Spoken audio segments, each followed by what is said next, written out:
Welcome to the Mind Body Manifest podcast. I'm your host, Laura Gilly, certified mindset and manifestation coach, yoga and meditation teacher, and wellness retreat leader. This podcast is your go-to space for all things spirituality, subconscious reprogramming, manifestation, personal development, and entrepreneurship. I'm here to help ambitious women and female leaders like you step into your fullest potential so you can impact the world with your unique gifts and create the life of your wildest dreams. Each week, we'll dive deep into soulful conversations, actionable strategies, tools, and mindset shifts that will help you up-level your reality and create success from the inside out.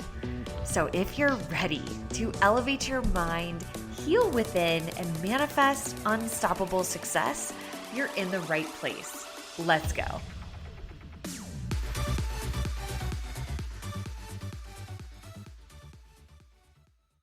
If you are new to manifestation, or maybe you're not new to it, but you've had some success manifesting certain things, maybe you're still struggling to manifest in other areas of your life, or maybe you're a little confused about how it actually works, because let's be honest, there really is so much conflicting information out there. I wanted to talk to you in this episode about what manifestation really is and debunk some of the biggest manifestation myths I've seen out there to give you some more clarity. Now, when I first learned about manifestation, I was in my early to mid 20s. It was before I had my spiritual awakening, and my brother handed me this book called Creative Visualization by Shakti Gawain. Highly recommend this book. It's short, gives simple explanations, provides guided meditations and exercises that are really easy to do. But anyways, he gives me this book and I'm like, what is this? At the time, I was like, not really into all the woo-woo and the spirituality stuff yet, but I had always been into astrology. I grew up going to church. I had this very strong belief in God, and I was open to spiritual concepts. But at the time, I remember just looking at it and kind of setting it aside, and I didn't actually pick it up until years later when I was really struggling, going through the breakup, having my Saturn return, feeling like everything in my life was falling apart. And of course, in your biggest breakdowns come the biggest breakthroughs. So I remember picking up this book and reading it through and feeling like, my God, this was like a remembrance. Like my soul already knew this information, but I was somehow remembering it or like relearning it in some way. And of course, a couple years ago, I went and had an astrology reading, and the astrologer told me that I had been a spiritual teacher in many lifetimes before this. And I'm like, of course, I felt that that was true. And so for the last 7 years or so, and clearly many lifetimes before this, I've been studying manifestation, personal development, the subconscious mind. I've worked with hundreds of clients, and I've come to realize that there's just a lot of confusing and conflicting information out there. You see these videos on TikTok. People are saying like, try the 555 method, where you write down your desire 5 times a day for 5 days, and it'll manifest just like magic. And while these tips and rituals are fun and they can work, without a foundational understanding of how manifestation actually works and what it really is, it can be really frustrating when you try something like that and it doesn't work. So let's get into it today and let's clear some of this up. All right. I'm going to share with you 4 myths. Now, myth number 1 is that people think that manifesting is just creating what you want by thinking positively and poof, it happens. And this is a pretty limited and incomplete explanation. So let me explain in my own terms what I believe that it really is. I believe manifestation is the continuous process of creating your reality through your subconscious beliefs, your overall vibration, and actions, meaning who you are being. You're creating your reality through who you are being. So you can't just you're not just going to sit there and meditate and visualize what you want and then poof, it's going to happen. Yes, it does require for you to take action. But also, I want you to notice that I said it's a continuous process, meaning it's happening all the time, whether you realize it or not. It's not something that you have to try to do. So just like gravity exists and it's happening all the time, and maybe you can't really see it, so is the law of attraction, and all of the universal laws are happening all the time. Whether you believe in them or not, it's happening. It's not something you believe in, it just is. And when you understand and work with the universal laws, which are just the principles that govern how our universe works, you manifest what you want effortlessly. Like it just happens. And so the other aspect to this is that people think manifesting means you are just creating what you want. But like I said before, you are always manifesting nonstop, all the time, whether it's wanted or unwanted. And so the key is to be an intentional manifester, to learn how to do it with intention.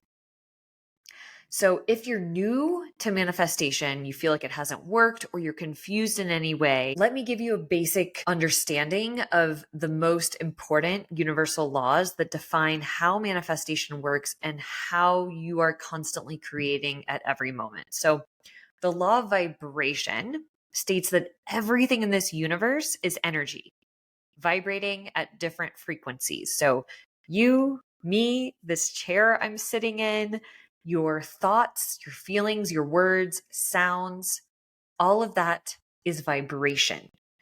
Things that appear solid are actually just vibrational energy. You are actually more space than you are matter. Feelings like love and gratitude, they are at the highest vibrational frequency. So the frequency of love is 528 hertz. Like there's an actual number for the frequency. And you can listen to these frequencies. I listen to 528 hertz at night on Spotify. Just look up solfeggio frequencies on Spotify. When you listen to certain frequencies, you elevate your own vibration to that frequency. But the same goes for the lower vibrational frequencies. Feelings like hate, shame, greed, those are some of the lowest frequencies. And I don't know if you are familiar with Dr. Emoto's water experiment. If you're not, go look him up, but I'll give you an understanding here. He's a Japanese scientist who proved that your thoughts, words, and intentions affect what manifests for you. So he did a few things. One thing he did was he spoke kind and loving words to plants, and they grew beautifully. And then he spoke words of hate, and the plants didn't grow.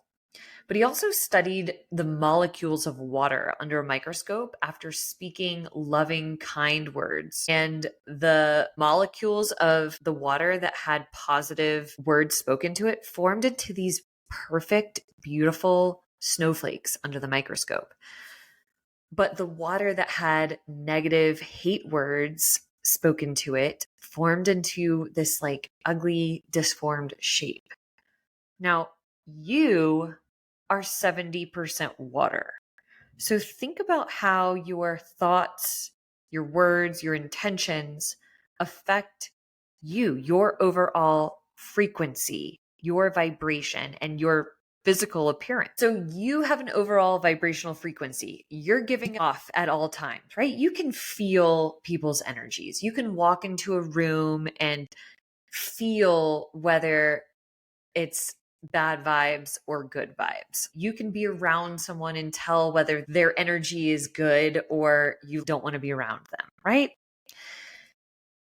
Your vibration is determined by what you're consistently thinking, feeling, focused on, and believing. The law of attraction states that like vibration attracts like vibration. So you attract situations, people, opportunities, relationships, things, experiences into your life that reflect your general overall vibration.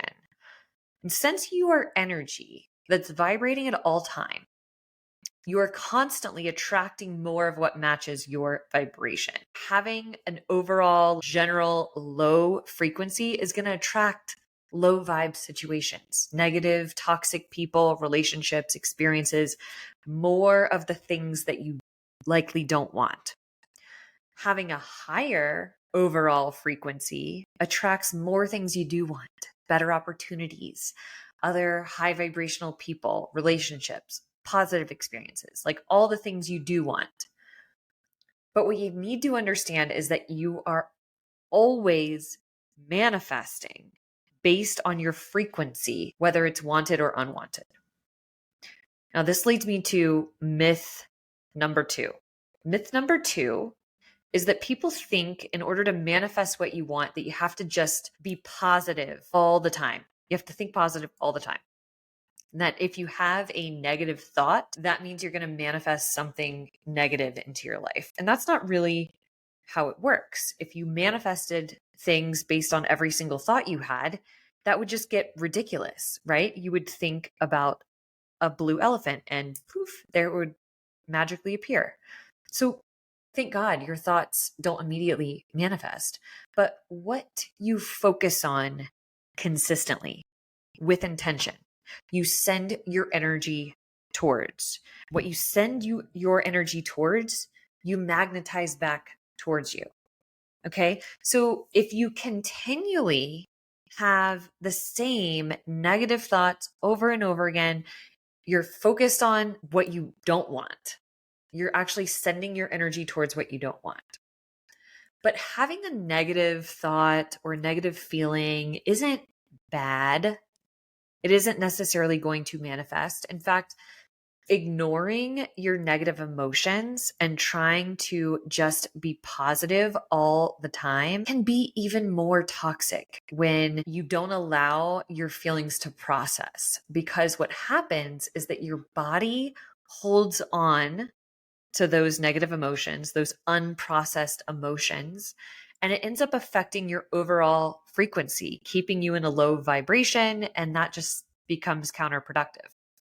So, feeling your emotions, processing them, is what sets them free and is what keeps your overall vibration high. And this is why I love EFT tapping. I'm sure I'll talk a lot more about EFT on this podcast as we go on, but EFT stands for Emotional Freedom Technique. And what you do with this is you tap on different energy meridian points of your body to release trapped emotions that are generally keeping you stuck and keeping you from manifesting what you desire. Tapping helps raise your vibration and your overall frequency. And it also helps reprogram your subconscious mind because you start tapping on positive affirmations. So while it's important to have a positive mindset and to feel grateful in order to manifest what you want, having a negative thought or emotion is not going to manifest something bad or unwanted. There is a universal law called the law of polarity, which means that for everything, there's an equal and opposite. There is a polar opposite of everything. So without having the negative emotions, we wouldn't truly understand and appreciate the higher vibrational emotions. Does that make sense? Without the bad, you can't have the good. There's a balance that happens within the polarity.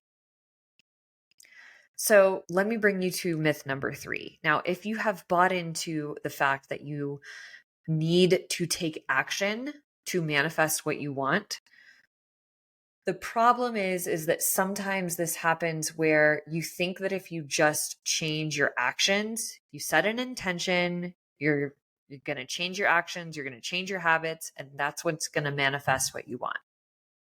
Have you ever set a New Year's resolution or a New Year's intention and you're like, okay, I'm going to wake up earlier.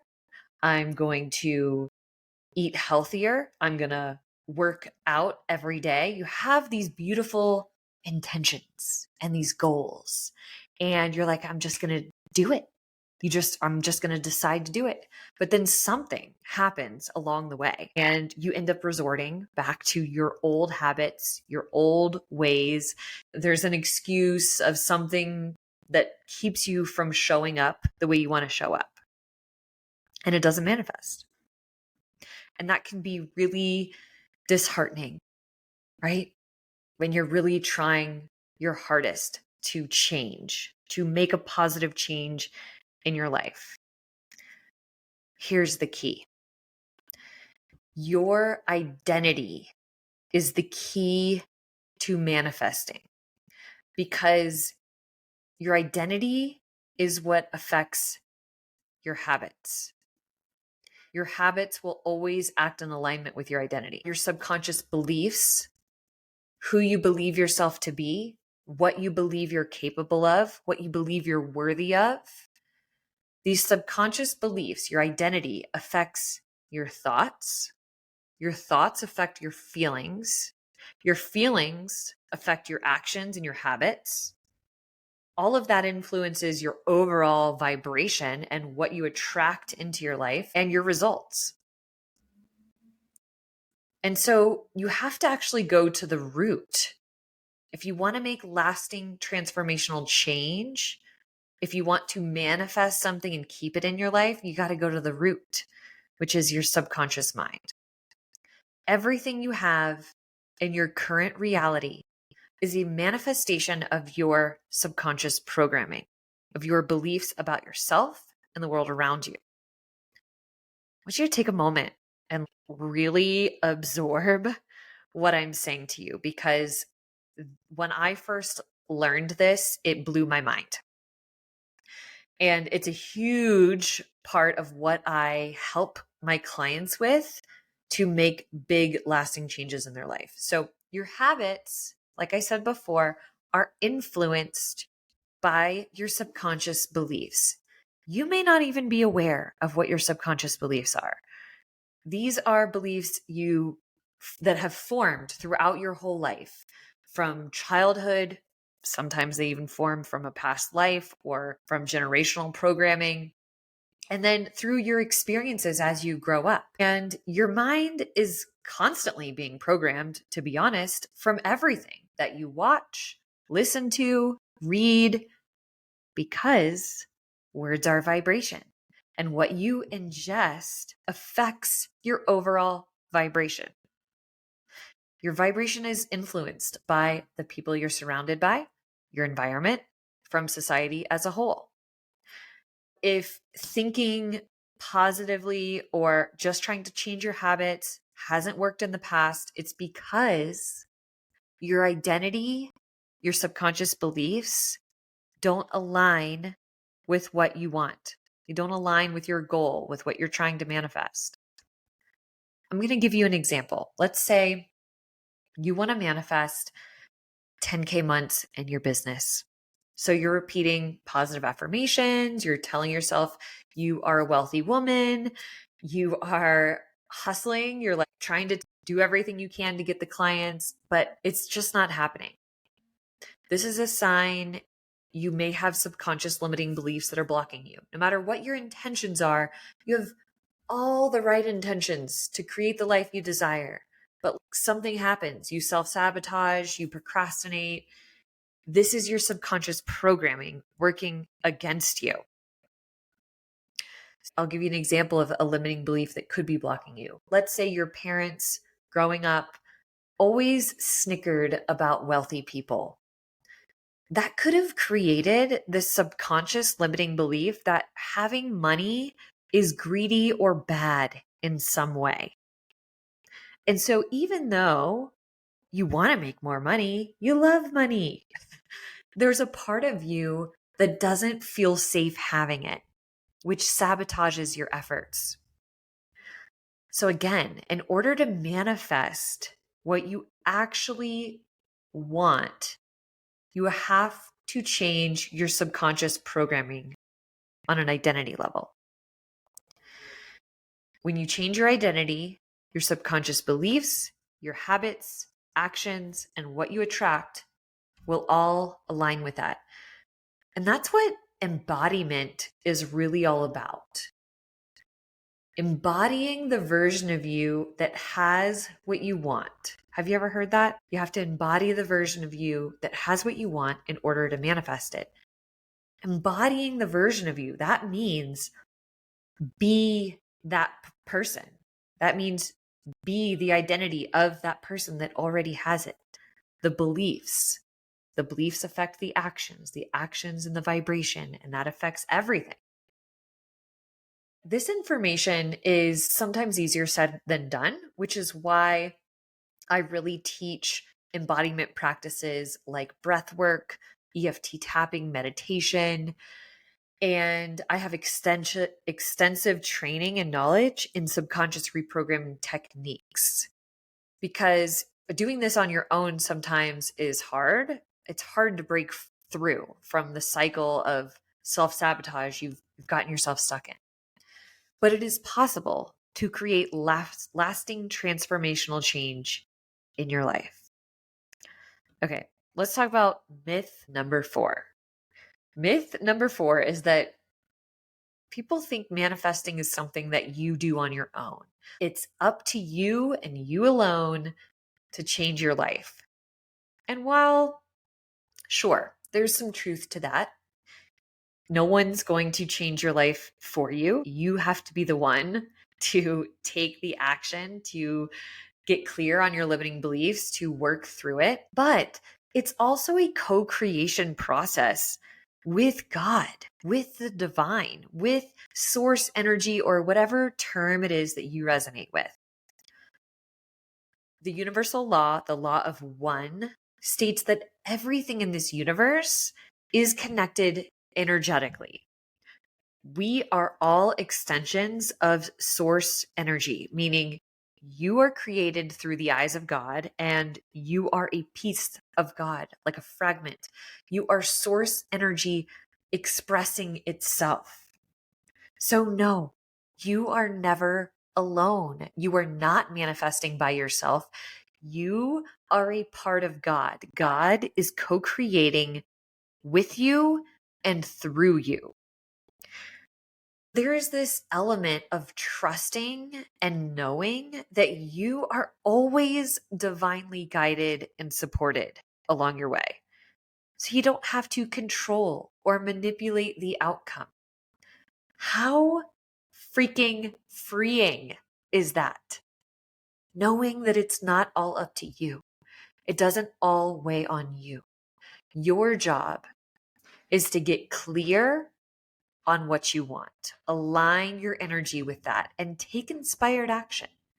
Then surrender the rest to the divine. Sometimes when it looks like nothing's happening or like your desire isn't manifesting, maybe you give up. And this is the problem, because what's really going on is that God and your spirit team, your angels, your spirit guides are lining things up for you in ways you couldn't see or fathom. And sometimes things have to fall out of your life to create space for something better. So it seems like it's not working, but really there's things going on behind the scenes that you can't see. As Gabby Bernstein likes to say, the universe is always conspiring in your favor. Have faith that what you desire is meant for you. God would not place that desire in your heart if it weren't meant for you. And since you are a part of God, you're co-creating together, your pure heart's desires are of God as well. Okay. I'm going to continue to dive deeper into some of these concepts throughout this podcast, but I wanted to lay a bit of a foundation for you on what manifesting really is and bust through some of these myths to clear some things up. So I hope that this episode shed some light, cleared some things up for you, helped it to be a little bit less confusing. If you have further questions on manifestation that you want me to answer on this podcast, please send me a DM on Instagram at mind.body.manifest. I love you so much, and I will see you in the next episode. Thank you so much for tuning in to the Mind Body Manifest podcast. I hope today's episode brought you clarity, inspiration, and some powerful takeaways. If you loved what you heard, don't forget to share it with a friend who could use this message. And if you haven't already, be sure to subscribe so you never miss an episode. I'd also love for you to rate and review the show. It helps get this message out to more amazing women just like you, and I truly appreciate every single bit of your support. Until next time, keep elevating your mind, healing within, and manifesting your most abundant life.